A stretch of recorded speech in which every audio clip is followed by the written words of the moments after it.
Hey, what's up MRBers? I'm so glad that you have took your time to watch this video right here today, because right now I'm going to give you a special installment. It is called Superstar Spotlight. And on this program you will see Seth Rollins, Roman Reigns, Dean Ambrose. They are known as The Shield. But have you ever wondered what The Shield stands for? Sierra Hotel, India, Echo, Lima, Delta, Shield. Yeah, there you have it.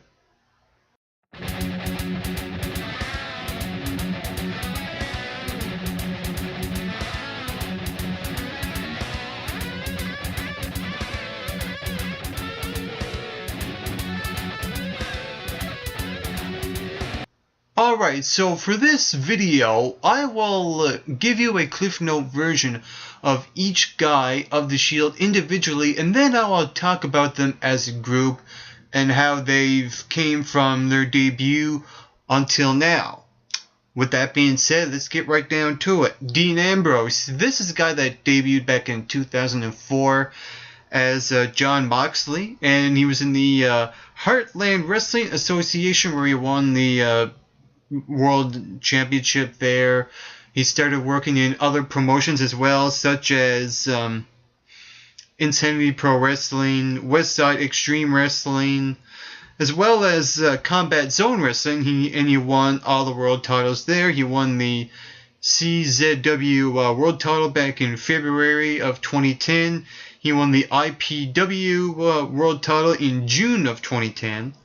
And he also done a little stint in Ring of Honor. He competed in two matches. One was a tag team match, another was a singles match. So he done, only a little bit of a work there. Not as much as Seth Rollins, which I will get to later on this Superstar Spotlight.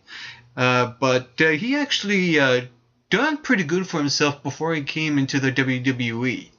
And his character, I don't know if you've seen any videos or promos or pictures from his old days when he was Jon Moxley, but he had this real colored hair. He had a couple of drumsticks. That was one of the recent pictures that I've seen when it comes to the old Jon Moxley days in Dean Ambrose's career. His real name is Jonathan Good, and he's 27. And believe it or not, his birthday is coming this week on Saturday, I do believe it is. So happy early birthday to him. I think he's one of the greatest talkers right now. I will also get to that later on in this Superstar Spotlight segment as well. Going back to his biography, he done a little stint in WWE Velocity before he was Dean Ambrose. He was just a jobber then, jobbing for, I do believe it was Eminem, and it got going from there as well. He signed a contract under FCW. He done a stint there. He actually competed against both Roman Reigns and Seth Rollins. He actually had a feud with Seth Rollins in FCW, and that benefited both guys. Did it ever? Because all of these guys are in the WWE, and so with that said, everything is looking good, and everything is still looking good up until this day for Dean Ambrose. And he's the only Shield member that was not on NXT. He never went through the NXT chapter. I will get to Roman Reigns, but he only done a couple of matches on NXT. But Seth Rollins was the guy that was the champion. I will get to that also as well. So with that said, Dean Ambrose coming up in the ranks is going pretty well. Moving on now to Seth Rollins. His debut was in 2003 in Scott County Wrestling, and he won the SCW World Title there. He also worked at IWA Mid-South Wrestling, and he won the Light Heavyweight Championship there. So, he has some accolades before he came into NXT and then WWE. So, these guys that have been coming up on WWE are not there for nothing.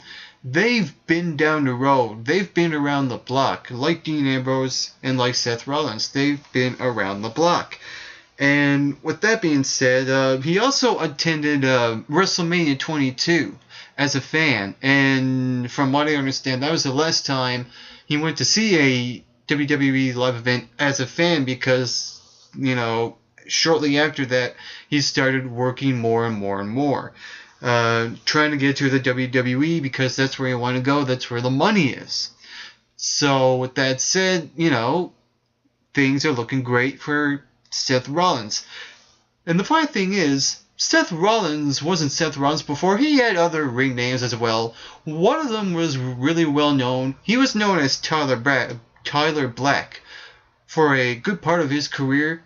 And out of the three members of the Shield, he had the most successful career in Ring of Honor. He was actually in a stable called Age of the Fall. He was in a stable called the Age of the Fall in Ring of Honor, so he knows a little thing or two about being in stables in professional wrestling. And now he's with the Shield. He has experience in that area where he's in the faction. So that's pretty cool. And like I said, out of the three guys, he has the greatest career in Ring of Honor. He's been in feuds. He's been in tag team matches. He had a good feud with Jimmy Jacobs. He's been in the ring with almost every other Ring of Honor superstar like Roderick Strong and others and the like. So he's the guy, that, TNA wanted to sign.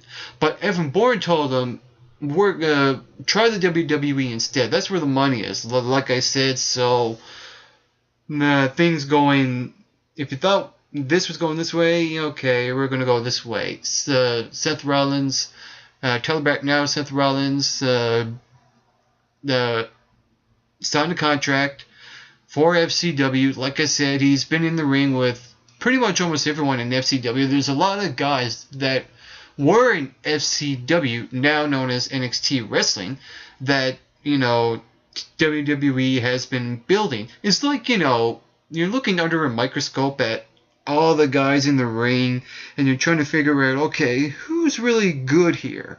We'll pick this guy, this guy, this guy, this guy. Okay, these guys are working very well. They seem to be really good in the ring. They talk really good.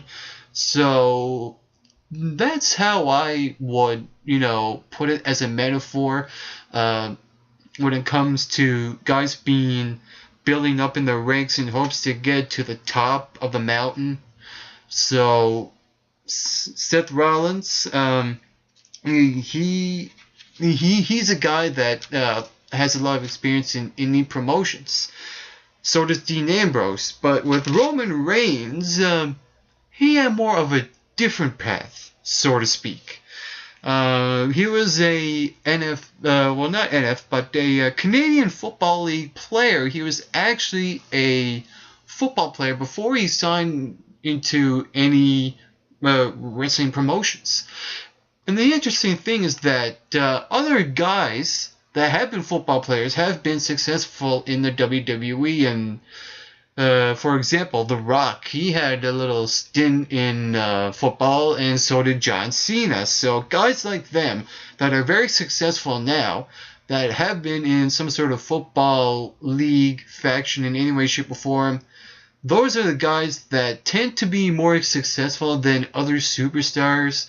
And I think that's the direction the WWE wants to go with Roman Reigns, because even though he tends to be a little green in some areas, he actually has a bright future ahead of him, and so does the two members of the Shield as well, Seth Rollins and Dean Ambrose.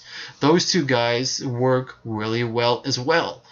And going back to Roman Reigns, he's Samoan. He's well known in the family of Samoan guys that have been successful in the WWE. Case in point, The Rock, Rikishi, Umaga, the Usos as well. So, he's related to all these guys. And I looked into his biography, and he is the son of Sika of the Wild Samoans. I thought that was pretty cool. I didn't actually know that before I started doing this video. So, it's great to see, these second or third generation or even fourth, fifth eons of generations of guys that come into the WWE. And, some people might say that, oh, these second generation, third generation guys get special treatment in the WWE. There could be a bit of truth to that, but I like how they're building up Roman Reigns right now, and I will get to that as well. He was in the, like I said, football. He was Georgia Tech. Shortly after that, he debuted in FCW back in September of 2010 as Roman Lakey. And here I'm thinking, that's a weird last name, so it's a good thing they changed Roman Lakey to Roman Reigns, because Roman Reigns sounds more of a edgy and cool name. The vice versa switch around happens with Seth Rollins. He was known as Tyler Black. I think Tyler Black is a little bit more of an edgier name. I think he should have kept that, but I'm just nitpicking. Seth Rollins is a good name for him. So is Roman Reigns. And Dean Ambrose is, a name that comes off very well. It's an average kind of name, and people know him more as either Jon Moxley or Dean Ambrose. So going forth into Roman Reigns' developing career, he done his stint at FCW, and the funny thing was, when he debuted on NXT, he wasn't there for too long. He was in a match where he went over CJ Parker. He was on next week, the week after, and then it was like, okay, what happened to Roman Reigns? We hardly ever heard from him. But then he debuted at Survivor Series with these two guys, and here I'm thinking, oh my god, I know both of these guys. One of them was Seth Rollins. Seth Rollins is a guy that was the first ever NXT champion. So he has something no one else has. He's a first ever champion of a first ever, boot of a company in NXT wrestling. So that's pretty cool.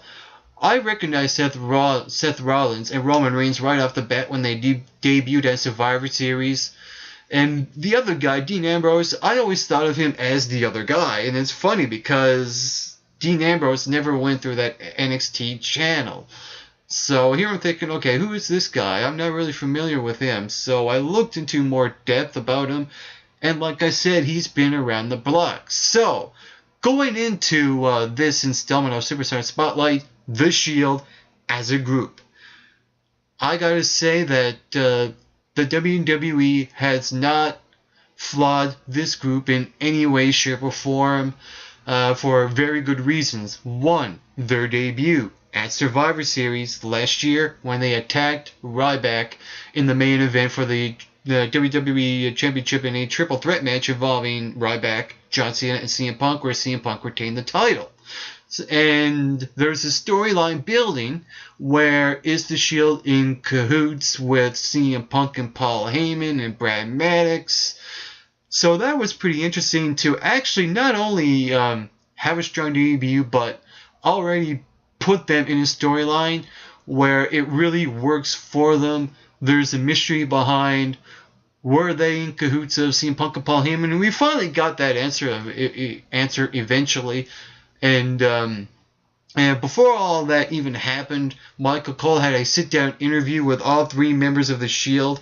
And I like how in that interview, all three guys kind of got their say. And the funny thing was that when Roman Reigns got his say, All he done was just that he stood up and did not say a word. And that spoke volumes, I think, in my opinion. When you don't say a word, when you have your actions back you up instead of any words spoken, that's where you make the most impact. And I think that Roman Reigns sold himself very well in that interview with Michael Cole. When it came to Dean Ambrose, he's a guy that speaks really weird. It's kind of almost creepy and eerie. He has that Jake the Snake Roberts kind of vibe to him as well.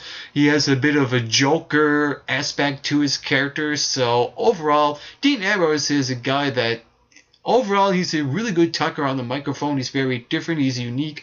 I like how he pronounces his words and the way he speaks his words. I remember one particular moment where he was on the microphone and he said, "We got rid of the John Cena problem." And just the way he said problem and just dragged it out when he opened his mouth, little things like that really stand out when you're developing a character. So I loved how you have the guy that's the talker of the group, even though the other two guys did talk as well. They cut really good promos. It just seemed like Dean Ambrose was the guy that was kind of like the mouthpiece for the first few months since the Shield's inception. So as time went on, little by little, we never got to see more of Dean Ambrose's promos, but still, each of the Shield members, I think, in my opinion, were created equal. I don't think there is a leader of the Shield, even though Dean Ambrose is a guy you could probably consider to be the leader. All three guys are leaders in their own right. Dean Ambrose is the talker, Seth Rollins is the high flyer, and Roman Reigns is the powerhouse. And really, what better combination? Really, what better combination than that? That is untouchable.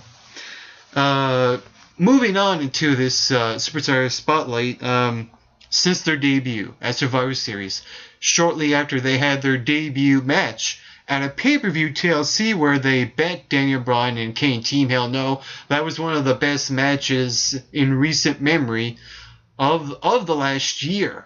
So, coming off of a successful match, and a great one at that was great build-up to the Shield.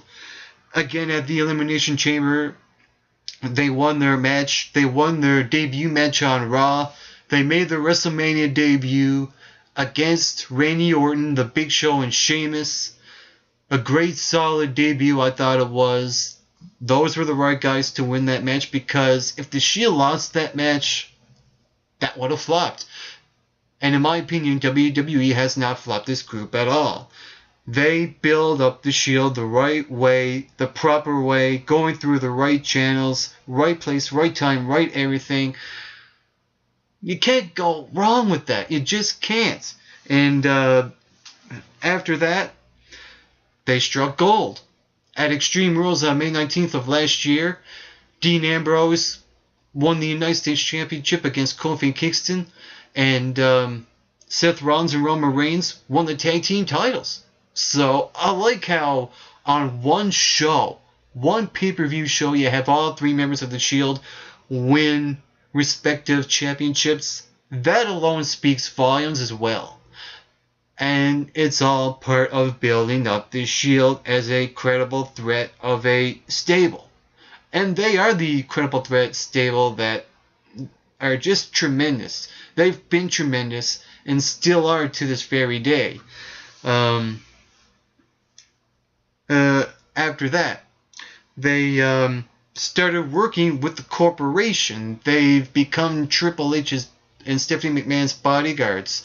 I thought that was, and they sort of still are, and I think that's pretty interesting as well. They're the guys that are usually the ones being the hunters, and now they're being the guys that are working with the corporation. So that was a pretty interesting twist to put on the Shield. Even though they didn't feel like the hunters at the time, it just still worked, because you believe that no one will touch the corporation bosses in Triple H and Stephanie McMahon, because you have to go through the Shield. And they're the guys that will just pound you until you just go away. And the funny thing is that when the Shield are in matches, 1-on-1, 2-on-1, 3-on-1, 3-on-2, or 3-on-3, even when they're in a 6-man tag team match, they somehow still have that numbers advantage, even though they don't. So that's pretty rare. Very rare for a group of 3 guys to have that advantage, even though they're not in the handicap.